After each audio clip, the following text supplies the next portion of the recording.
আমাকে দিনে বেশ কয়েকবার ইনহেলার নিতে হতো, কিন্তু এই হোমিওপ্যাথি ওষুধ খাবার পর আমার আগের যে কষ্ট, সেই কষ্ট অনেক কমে গেছে। বিশেষ করে ভোরবেলা একটা মারাত্মক কষ্ট হতো, যে কষ্টটা মানে আমার মনে হতো দম আর রাখতে পারছি না, সঙ্গে সঙ্গে ইনহেলার নিতে হতো।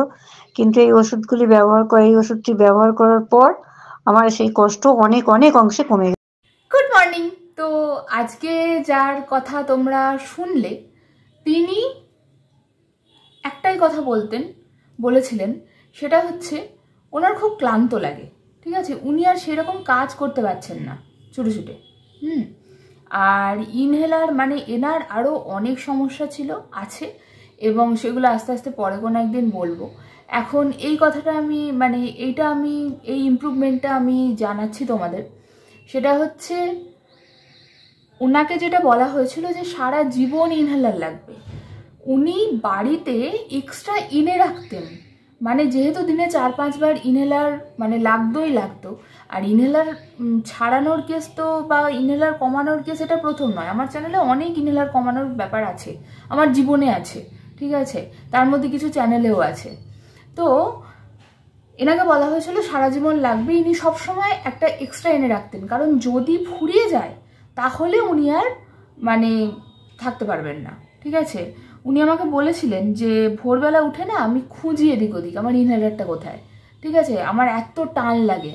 তার সাথে ওনাকে সিঁড়ি ভাঙতে হয়, মানে যেহেতু আমাদের সবাইকেই সিঁড়ি ভাঙতে হয়, সিঁড়ি দিয়ে উঠলে ওনার প্রচণ্ড হাঁপ ধরে, টান ধরে, দিনে 4-5 বার ইনহেলার লাগেই।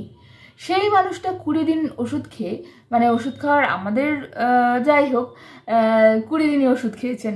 ঠিক আছে, 20 দিন ওষুধ খেয়ে সেই মানুষটা বলছেন যে আমার আর ম্যাক্সিমাম দিনে 2 বার লাগছে।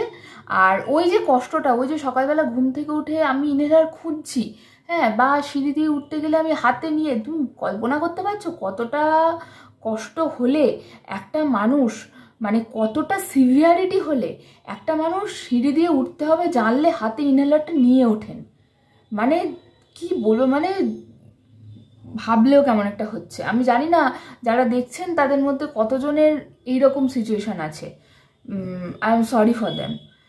তো এটাই বক্তব্য, যে যে জিনিসগুলো বলা হয় যে সারা জীবন চলতেই হবে, সেই জিনিসগুলো কিন্তু ছাড়ানো যায় যদি কনস্টিটিউশনাল ট্রিটমেন্ট হয়, প্রপারলি হোমিওপ্যাথিক্যালি সিলেক্টেড কনস্টিটিউশনাল ট্রিটমেন্ট যদি করা হয়, তাহলে এই জিনিসগুলো ছাড়ানো যায়, এই জিনিসগুলো কম করা যায়। আমাদের এমন অনেক কেস আছে 1 বছর 2 বছর হয়ে গেছে, তাদের আর ইনহেলার লাগেনি।